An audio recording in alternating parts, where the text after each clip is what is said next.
Hey Kid Detectives, it is time for another reading of Missing Manatee with Chapter 12. Just a reminder before we get started, please have your detective notebook or a piece of paper out. That way you can jot down some ideas, maybe some questions that you might have, okay? Some things that need to be solved. We're going to be doing this for the rest of the year. It's nice and handy to maybe even mark it off as your Missing Manatee section. Okay, so grab that notebook so you're ready to write down some clues. Just want to remind you about the elements of mystery. Today our wonderful detective is going to find a very important clue, okay? And he has to determine, is this clue going to help prove who his suspect is, or is it a red herring? Now, if you don't remember, I'll help you out a little bit. A red herring is a false lead or bad information. So he has a very important task here to determine whether or not this clue helps him find his suspect or throws him off. So that is what you should be focusing on today. What clue is he finding or looking for? And is it a good clue? Does it prove who our suspect is? Or is it bad information? All right, so let's go over our learning target. Our learning target is, I can ask and answer questions to demonstrate understanding of a text, referring it explicitly to the text as the basis for my answer. Okay, so what you're going to do is you're going to make sure that your answers that you give for our questions, you're trying to pull from the text. So you're not just pulling stuff out of your brain just randomly. Try to find that information from the text today. And our focus for today to help you out here, Skeet finally finds a clue, okay? Woo, awesome, okay, a real clue. But he has to determine, does this clue reveal who our suspect is, or is it red herring? Okay, so is it real information? Does it prove the suspect is guilty, or is it bad information and it's kind of misleading? So that is what we're looking at today. When you're answering the questions, see if you can pull from the text and get those details from those texts so you can answer the question even better than you could just off the top of your head. All right, so before we dive into chapter 12, let's review chapter 11 with a recap. At the beginning of the chapter, Skeet got home and he realized he had been horribly sunburnt. So Meemaw tries to help out by dousing him with some aloe, and it does relieve a little bit of the pain, but he's still very stingy. He's also worried because he's worried his mom's going to have a conniption because of, one, he was out in the boat with no food, no radio, and and no life jacket. So of course she's not going to be happy about that. But also he does come home and there's some proof, you know, he has a sunburn and he obviously didn't use sunscreen.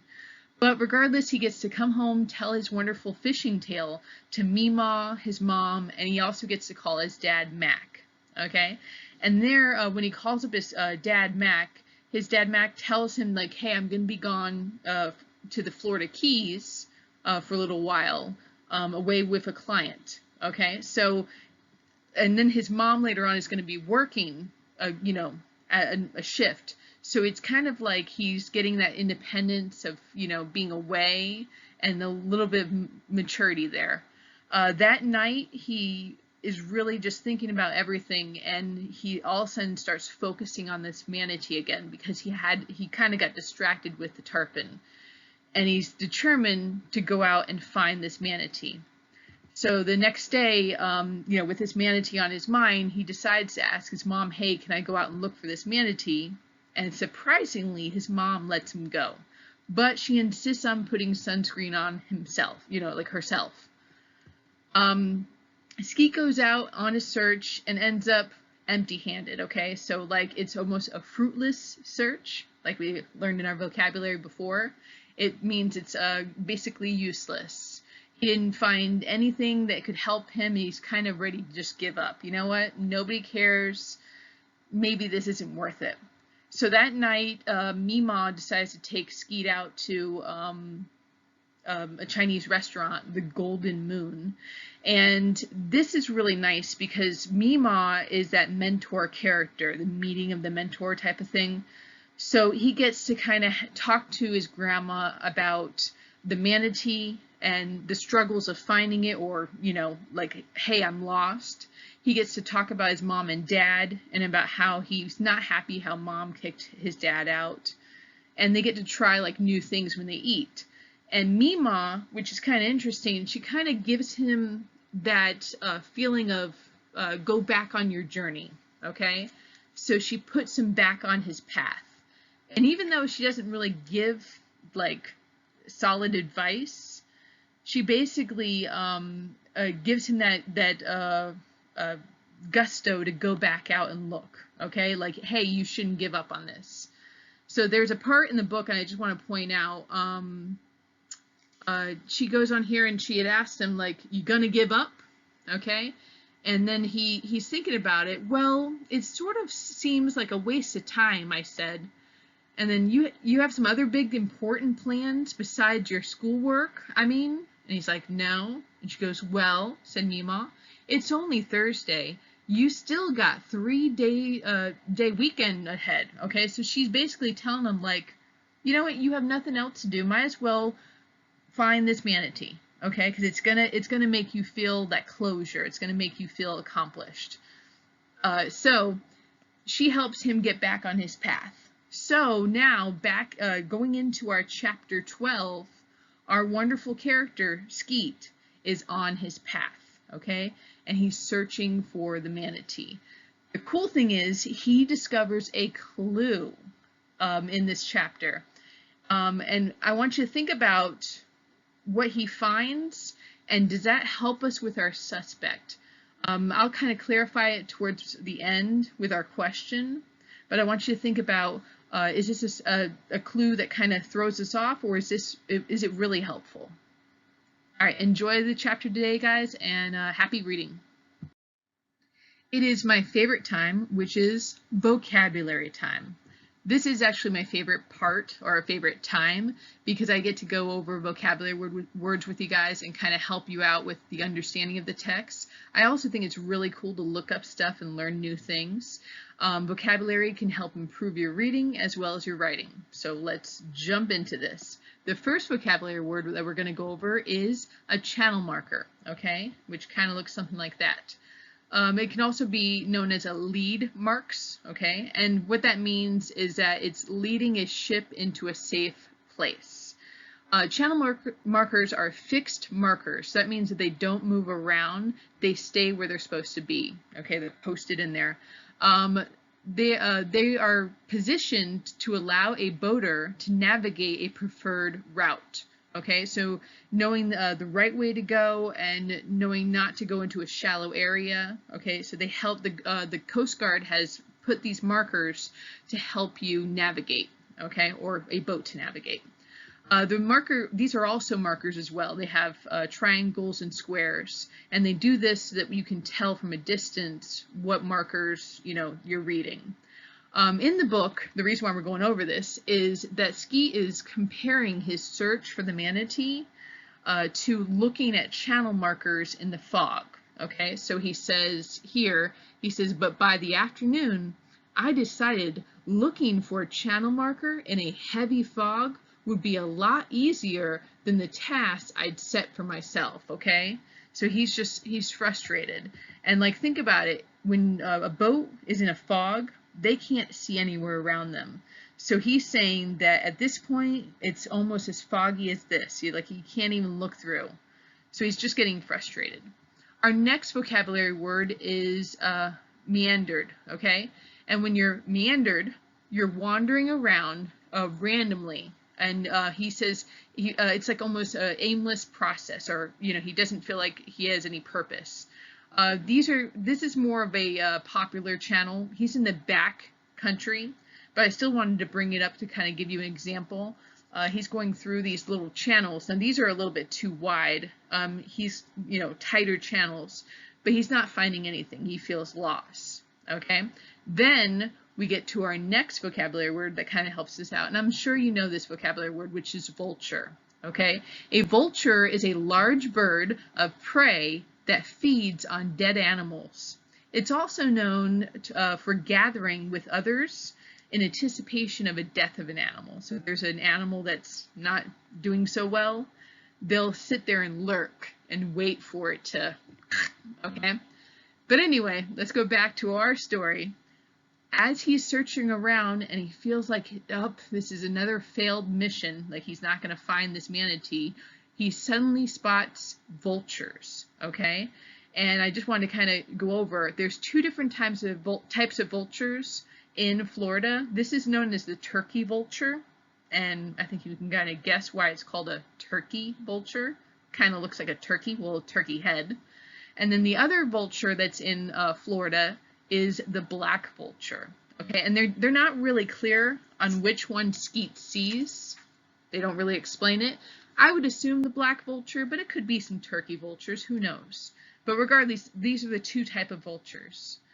When he's looking around, he's actually having a really hard time finding where to go because he can see them, but there's not a clear path. So he has to kind of navigate around these channels. When he finally makes it over to the vultures, they're covered, they're covering this dead animal, this carcass, and he has to scare them away. So he's like yelling at them. And our next vocabulary word is reluctant. Okay, and reluctant means unwilling and hesitant. Okay, so these vultures are eating. Okay, and they're like, we don't want to get away from our food, so they're reluctant to leave. So he really has to holler at them to get out of there. One other thing I wanted to show you, but I waited to the end because I wanted to fill up the whole screen, is when he first sees the vultures, he sees them circling. Okay, and maybe you've seen it in cartoons, the circling of vultures, but it's usually the sign of something dead or something going to die. So he knew that was a good clue that, oh, they might be over there. But he right away, he thought to himself, it might not be the manatee, like, I'm not gonna get my hopes up. But he saw that there was 12 vultures that were circling, okay? So they were definitely looking at something pretty big. Yes, we're going to end our vocabulary on vultures circling around, maybe a little macabre or eerie, but, it's the circle of life, so, yep, vultures circling. But regardless, we're jumping into our reading. Enjoy the reading today, guys, and there you go. There's your vocabulary. Chapter 12. I spent most of Friday searching the shoreline out in the Gulf. Saturday I went back to search in the back country channels. It had been kind of fun the first time, but by the afternoon I decided that looking for a channel marker in a heavy fog would be a lot easier than the task I'd set myself. I was about to give up and forget the whole thing. Then I spotted vultures circling in the sky. I felt my heartbeat quicken and told myself to settle down. Sure, something beneath them was dead, but it wasn't necessarily the manatee. I counted the vultures. There were 12. Whatever it was had to be pretty big to attract that large of a crowd. I thought there were probably more on the ground, already feeding. The problem was getting to them. I figured they were a quarter to a half-mile away as the crow flies, but I had to find a water route, and that was going to be tricky. It was. As the river heads to the ocean, it fans out into a lot of separate channels.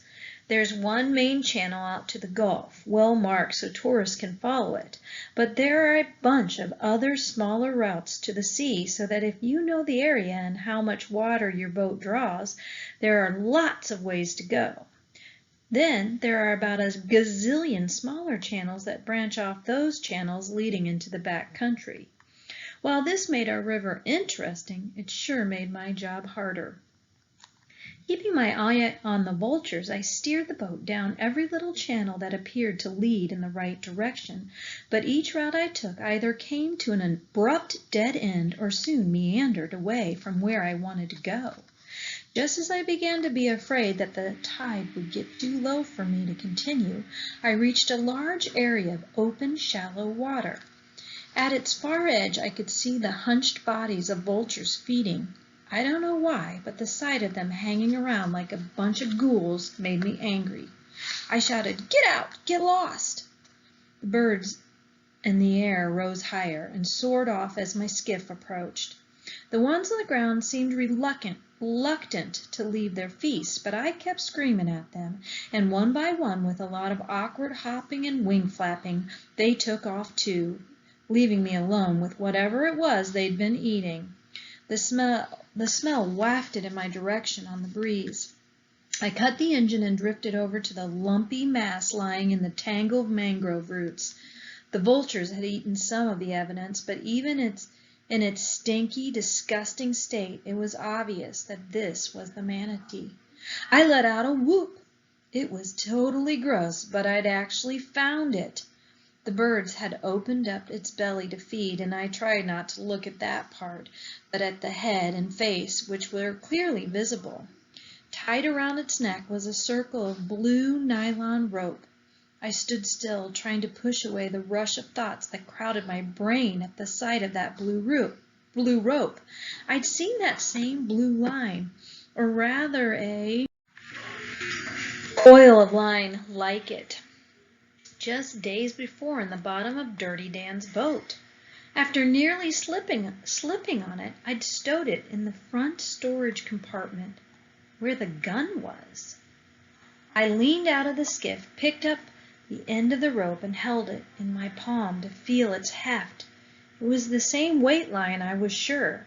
It was made of the same blue nylon. So what? I asked myself. Line like that is for sale at Larry's, where anybody can buy it off a huge spool. I looked at it more closely. It was old and frayed and discolored, where the sun had beaten down on it, just like the rope in the bottom of Dan's boat. But that could have happened to a rope lying in anyone's boat or on anyone's dock. Just because there's a piece of it around the manatee's neck doesn't prove anything. And what exactly was I trying to prove anyway? Dirty Dan was the tarpon man. He was my hero. He was not a manatee killer. So what if he called manatees live speed bumps? He was only fooling around, griping, as Earl had said. The whole idea that he'd kill a manatee was ridiculous. I was ridiculous. My imagination was way out of control. Then I remembered the ball at the scene of the crime. I'd picked up trash for my still life project in art class. Among those pieces of trash was a ball, a fairly new yellow tennis ball. I hadn't thought anything about it at the time, but now in my mind's eye I saw Blink reaching into his pocket for a bright yellow tennis ball to throw for Blinky. Blink, who never went anywhere without a quarter for me to flip for him, and a yellow tennis ball for Blinky to chase. Blink, who was Dirty Dan's son. Blink, or maybe Blinky, could have dropped the ball in the boat, and it could have fallen out when Dan was working to hide his tracks. Or maybe Blink and Blinky had been with him in the boat that day. It didn't really matter. Take the rope or the ball or the gun one at a time, and they could mean anything. Put them all together and... No, I told myself, there's got to be another way to look at this.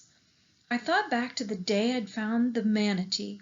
I tried to recall Dan's reaction to the news. He'd been at the River Haven Grill when Mac, Earl, and I had first discussed it.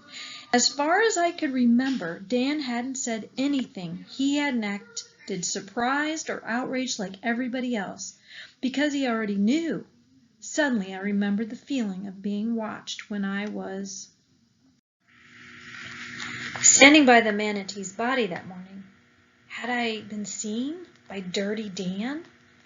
He had listened to my story, and then he'd asked me if I wanted to go tarpon fishing with him. At the time, I'd been too thrilled to ask myself why, but now I wondered why had Dirty Dan, the tarpon man, asked me then, on that particular day, when I'd been dying to go fishing with him for as long as I could remember. And why me? I'd figured it was because I was Mac's son, and had even dared to suppose it was because Dan liked me and thought I was finally a good enough fisherman to catch a tarpon. But what if he was only trying to keep me from thinking about the dead manatee? What if he was trying to get on my good side in case I did somehow discover the terrible thing he had done? Of course that was it. Why would Dirty Dan spend a whole day pulling me around after tarpon? What did he get out of it, except the hope that I wouldn't discover what a slime ball he was, or if I did, that I'd be too awed or too grateful to do anything about it? He'd played me for a fool, and I'd fallen for it. I sat in the skiff, my head in my hands, as alternating surges of anger and humiliation and doubt passed through me. What was I doing? I couldn't just condemn Dirty Dan, who was Mac's good friend and who had helped me catch my first tarpon on a fly. I had to be sure. Then I thought of a way. I reached into my pocket for the penknife. Trying not to gag, I leaned close over the manatee's body and cut the rope from around its neck. Sawing through the line several times, I made 8 small pieces. I pocketed both of the end pieces, one of which Dan, or someone else, I reminded myself, had cut from a larger coil. Then, at each turn that I came to, as I worked my way back out toward the river, I tied a piece of rope onto a branch of a mangrove tree. Like Hansel and Gretel's breadcrumbs, the scraps of blue rope would mark my path back to the Manatee. I wasn't going to lose my proof again. There was just enough high water so that I made it to the river without getting stuck. Motoring up to Larry's, I prayed that I wouldn't run into Dirty Dan there. I didn't know what to do if I came face to face with him. I had to be sure before I saw him. Then, when all my suspicions turned out to be wrong, maybe I'd tell him about it and we'd have a good laugh. I tied up my own skiff and looked over at Dan's slip. His boat was there. Looking around again, I saw no sign of Dirty Dan, and thank goodness, for once, Blink wasn't around either. Feeling as if I were the criminal, I crept down the dock and into Dan's boat. I opened the front storage compartment. The molded plastic gun case and the gun were gone, but the coil of rope was there. From my pocket, I took the 2 pieces I'd cut from the manatee's neck. I held one up to the end of the large coil. The strands met where they had been cut with a knife. They matched perfectly. We are now at the end of chapter 12, and yay, we have found our missing manatee. We also found some interesting clues that kind of points us to a definite suspect. Okay, so I'm sure Skeet's feeling a little bit better about his investigation. But let's review some of these questions because it's not so simple as he found his suspect. There's a lot going on here. So the first question says, why is Skeet first reluctant to blame Dirty Dan? Okay, so back on page 122, so 122, I'm giving a hint of where that information is if you forgot or wasn't really sure or not really sure what I'm talking about. He talks about how he feels about Dirty Dan. So if you need to go back, go ahead and flip back to that page, or if you remember, you're pulling from the text today. So remember, pulling those words, pulling a sentence. You can copy that sentence right out of the book as long as you find the right information. Why is Skeet reluctant? It's a certain way he feels about Dirty Dan. Okay, he feels about him as a certain, role. I don't want to give you the answer because, then why would I ask the question? But you can look back on page 122 to help you out with the first question. The next question says, do you think tarpon fishing was a distraction? Okay, so at one point, Skeet is feeling like, you know what, I was really distracted about the tarpon fishing, and he's like, wait a minute. Did Dirty Dan use this as a distraction? Why would he take a kid out there that doesn't know how to fish and then waste all that time fishing with them? So he's like, this has definitely got to be a distraction. So do you think that tarpon fishing was a distraction, and why? Okay, was it a distraction or was it not? And then why? Was it a good distraction? Because it did take him off his course. So go ahead and answer that question. Do you think tarpon fishing was a distraction? Number 3, do you think Dirty Dan is guilty? Okay, and this is your own opinion. And obviously say yes or no, but you do need to tell me a reason why. Yes, because that's the type of person he is. No, because I believe blah, blah, blah. Okay, so do you think Dirty Dan is guilty? And the last one is, at the end of the chapter, what clue shows Skeet he is on the trail to finding his suspect. Okay, so we know the actual clue. I'm asking you to kind of tell me the proof. How does he prove his clue is right? Okay, and if you don't remember, it's the end of the chapter. So the last few pages, basically the last page, they talk about him proving that clue. So go ahead and answer those questions and you are good to go.